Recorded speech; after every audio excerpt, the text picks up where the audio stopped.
This is episode 4 of The Man Who Woke Up the Buddha. Sid and the Buddha start to get on the same wavelength. And Sid's nurse, Van, triggers a brief visitation from Ivan the Terrible. In our last episode, having heard that her grandfather is the Buddha, Sid's precocious 12-year-old granddaughter Zoe embarked on a quest to learn everything she could about Buddhism in order to prepare for discussing the situation with her uncle, Marcus. When Sid's friend Marcus arrived back at the hospital the next day, Sid didn't look up. He was glaring at his iPhone. So Marcus just settled himself down on the 5-foot Danish deco couch at the foot of Sid's bed. It was a shade between yellow and beige only Danes could get away with. "Nice place you got here, Sid," Marcus said. "If I were the kids, I'd kill you now, before you waste any more of their hardly earned inheritance." Without looking up, Sid mumbled, "Too much karma." Marcus crossed his legs, put his hands behind his head like he hadn't a care in the world, cleared his throat, and asked casually, "Karma? So you're still the Buddha?" "Why do they make these screens so small?" Sid said. "I'll take that as a yes," Marcus said, placing his palms together in front of his heart and bowing forward. "None of that bowing this time around, Ananda," Sid said, raising his head and looking at his friend with uncommonly kind eyes and a peaceful smile that Marcus found a little unsettling. "Ananda? Are you reading Buddhism for Dummies on that thing?" Marcus laughed. "Just call Zoe. She's now the world's leading authority on Buddhism." Sid's smile became dangerously close to beneficent. "Ah, yes, but she gathers merely book knowledge." He said it soberly, as if it were deep truth more than a shared joke. Marcus waited for the other shoe to drop, Sid's signature way of turning the sublime into the ridiculous and back. But he didn't deliver. Marcus squinted, looking for a telltale tell on Sid's face. Sid didn't deliver that either. Instead, he began contemplatively picking at the clear square of tape that was holding an IV needle in place. "The grandchildren must receive a direct transmission. I shall gather them when I get home." "I better be there for that," the Buddha thought. Sliding a finger under the tape to hold the needle steady, Sid ripped it almost completely off and looked up innocently. "Don't do that," Marcus snapped at him. "Did I tell you I trained as a paramedic once?" "You mean you know what you're doing?" Marcus asked, mildly relieved. "Don't have a clue. I never trained as a paramedic." Sid took his hand off the needle, crumpled the tape, and put it on the bed table. "I just do it to have an excuse to call Ivan." "Ivan?" Marcus asked. "Nurse!" Sid banged the hospital table, spilling his water cup all over himself. "Nurse!" he cried again. He picked up the combo bed adjuster call button thing and began stabbing buttons.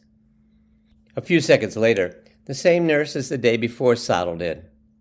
Attic thin, slick black hair, hypnotic eyes, and eyebrows that could alternately raise up in wonder or stare you down, all by themselves.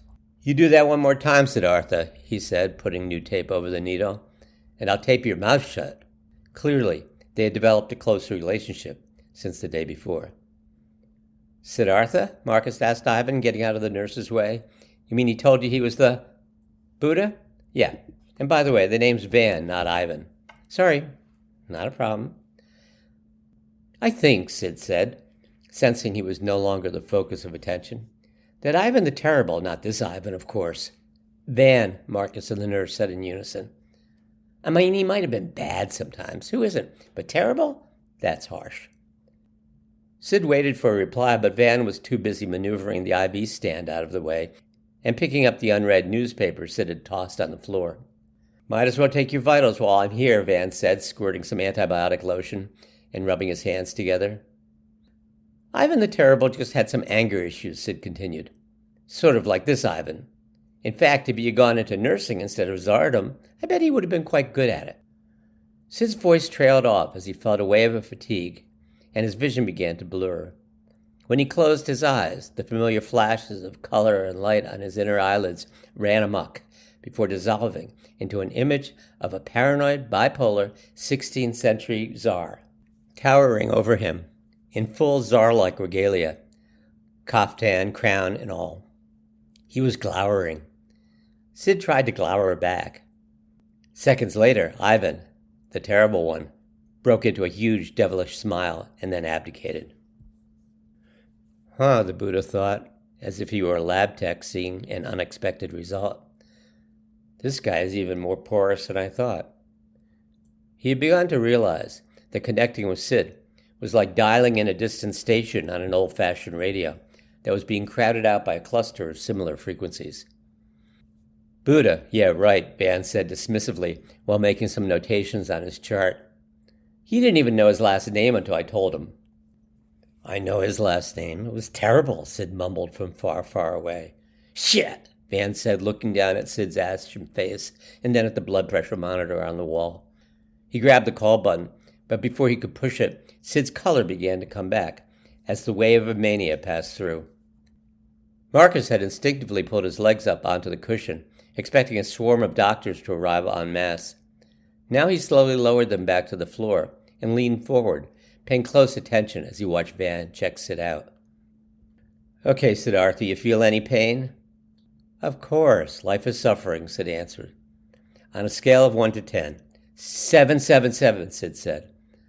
Okay, let's call it 7. No, Sid shouted. It's the most intense pain I ever experienced. Definitely 10 with a bullet. Fine, I'll give you a 9. The patient shrugged and lay back, but when Van put the oxygen sensor on his finger, he began panting. Van took the clip and glared at him until he stopped. You know a lot about Buddhism? Marcus asked, acting like everything was perfectly normal. Always a challenge went around Sid. Majored in comparative religion, Van said, glancing over at Marcus. And I've meditated every which way over the years. Spiritual mongrel, Sid muttered, looking back and forth between them. The traditional tennis match imitation, pretending to pay close attention to every word.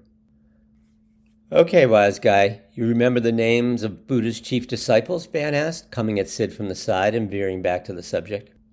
He was giving the room the traditional nurse's look-over, like a parent checking a kid's room before turning off the light. Of course, in kids' rooms, there are usually just your run-of-the-mill monsters in closets, waiting for the lights to go off. Whereas in hospital rooms, it might be the Grim Reaper.